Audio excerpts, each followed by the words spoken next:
here today to have a conversation about issues that are affecting lawyers at the moment. If you could give us a little bit of a background about what you do and who you are, that'd be great.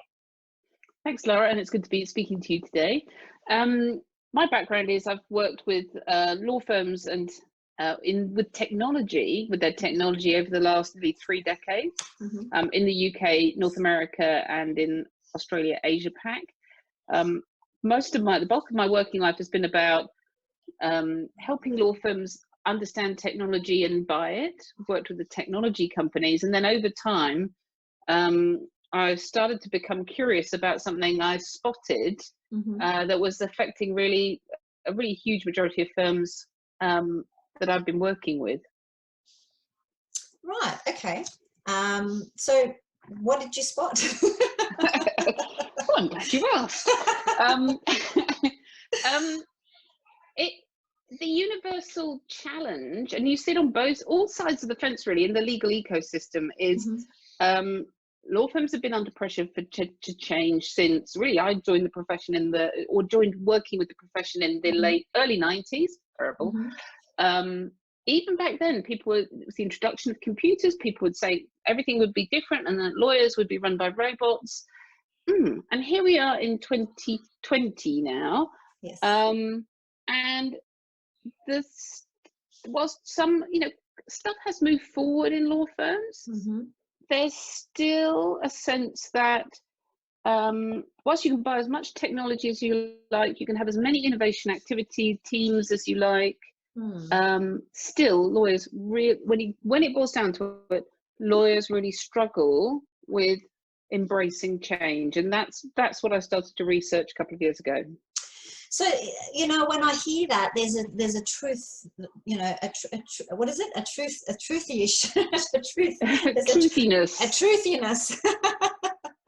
to what you're saying. That it does ring true for me. I mean, I've been a lawyer for a very long time, and it seems that we are kind of a little bit scared of taking on that next sort of next stage or next step, whether it be in technology or especially in technology, but just change in general. Do you have a theory as to why that might be? Yes, I do. I started on a program, a master's program a couple of years ago, working on something called system psychodynamics, which is about helping understand not just the symptoms of what's happening in organizations, but going beneath the surface and trying to get a grip on what's really going on for the people. Yeah. And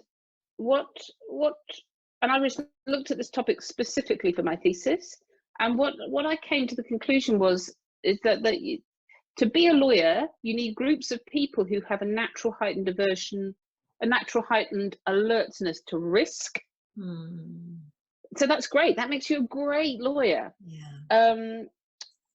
But they respond to risk. The majority of lawyers respond to risk in a certain way. They see it very innately, but they respond to it in a defensive way because that's part of their inherent nature and part of their training. Yeah.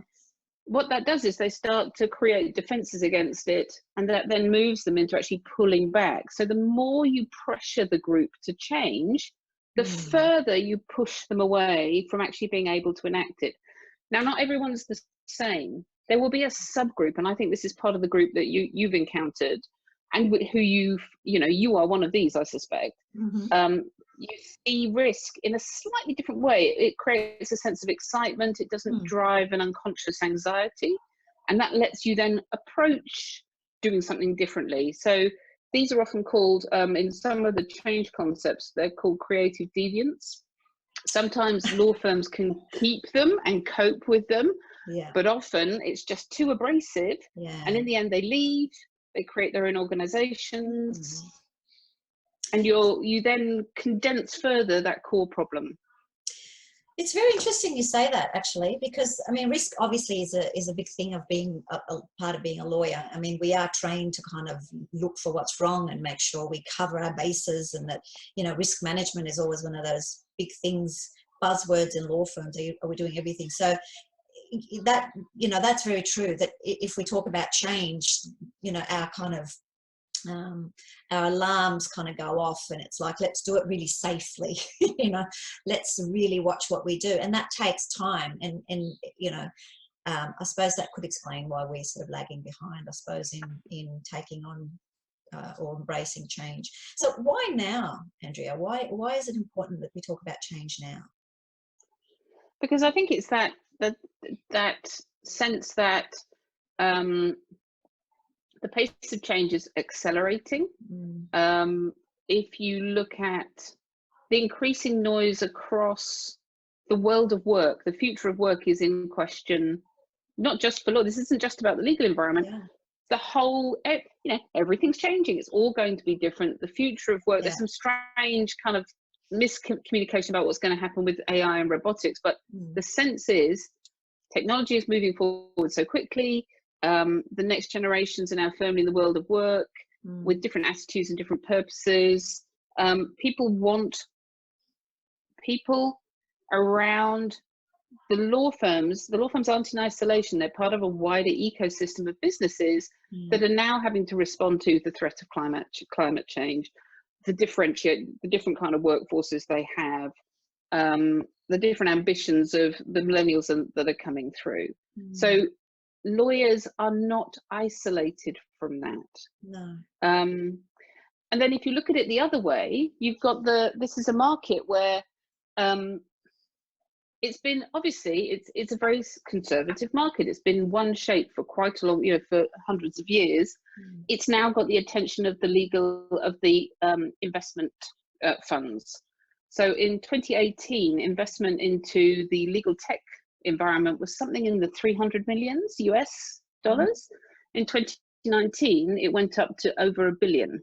Wow. So that's a teeny weeny market really in the global financial investment world. But what it shows you is the heightened interest in a sector that clearly has struggled with change, and anybody with an MBA will tell you that's where you go look to try and find the what's that thing called where you do something so radical like the game changer shifts. Yeah. Okay. So it's a little bit concerning. Is it something we can resolve? Is it resolvable, do you think? I think for me that this is something where no process, a framework or just telling people to change. I mean, you and I can both quite, I'm sure, if somebody comes in and says, Laura, you need to do this differently, the odds are you'll go, well, no. Yeah. I think what I'm interested in as a first stage is, why are we not asking this question? Because we start at the point of lawyers are resistant to change, and with a kind of subtext of they're being difficult, or they're being obtuse, or they're being ill-informed, or it's a bit pejorative.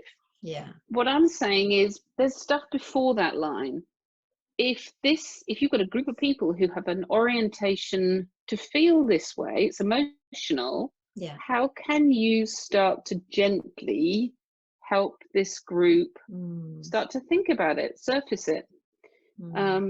So there are practical steps you can do, obviously, and that's where I work with my clients on the what. But the first step is, the light bulb needs to kind of know that it might need to change, and nobody's really, people I think are starting too far down the line for to be technical, the psychodynamic profile of the individuals in this group here. Yeah, I mean, that's sort of similar in a way to my thinking around, helping lawyers change the way they do what they do. Sort of my theory on it, I suppose, is that, and this could very much apply to what you're talking about, is that this aversion to change, or this fear of change, is very much like an unconscious pattern that we've developed over time as a collective unconscious pattern that we've developed as a profession and then taken on individually. And so when you've got this unconscious, almost automatic or default pattern, telling somebody you must change or you must be X or you must do Y really falls on deaf ears. It doesn't really make so much of a difference, because the unconscious pattern, that sort of old record that runs in the background, is really what's running the show. And so yeah, there needs to be sort of small steps of changing this unconscious pattern first before we start to see any behavioural change, I suppose, or real positive action towards change. So yeah, it's definitely it's a challenge, but I think it's doable. I think it is doable. I completely agree, and I think it is that sense of helping. This is really about, if this isn't a line of thought that you've had, then there's no hope of you even starting to deal with it. So the stuff that you were talking about, it's not coaching, but it's a process of helping people just understand themselves just a little bit more. I think we'll start to shift, that next group along the line. Yeah, that awareness kind of piece, I think, is important. Is it just about the dollars, Andrea? What is it really about?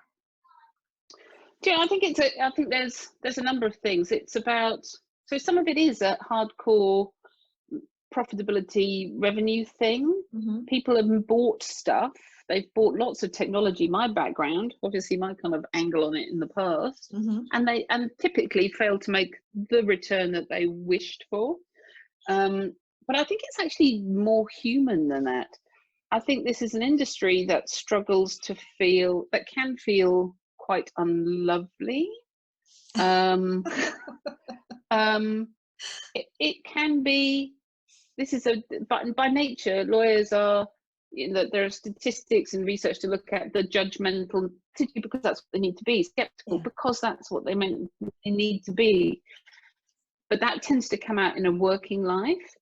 You tend to have anxious overachievers grouped together who struggle with a sense of what's looking fantastic and sorted internally, often have a profound sense of lack of esteem in some way, good enoughness. Yes. And I think this is it's a big factor in the mental, the well-being, mental state of people in the industry. So sure, there's numbers, but I also think this is can be about helping the industry become a happier place to work. Yeah.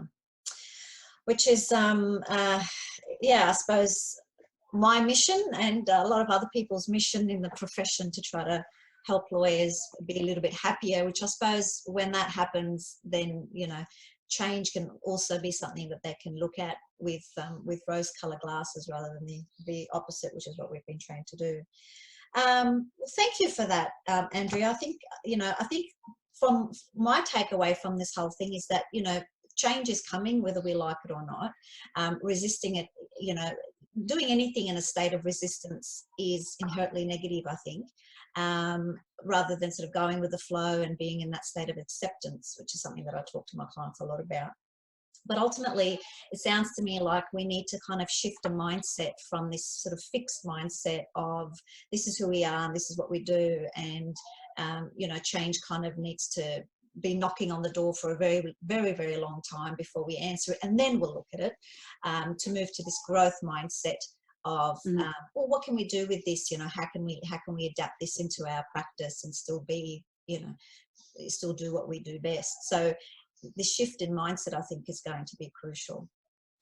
Yep, I'd wholeheartedly agree, and I think the difference is how we can work with this group of people in a way that supports them through this, because this is interesting times. So so yes. Great. Well, thank you so much for being with me today and shedding some light on this really, really important topic. Maybe we'll hear from you again soon. Thanks, Laura. It's been great. Thank you, Andrea. Bye for now.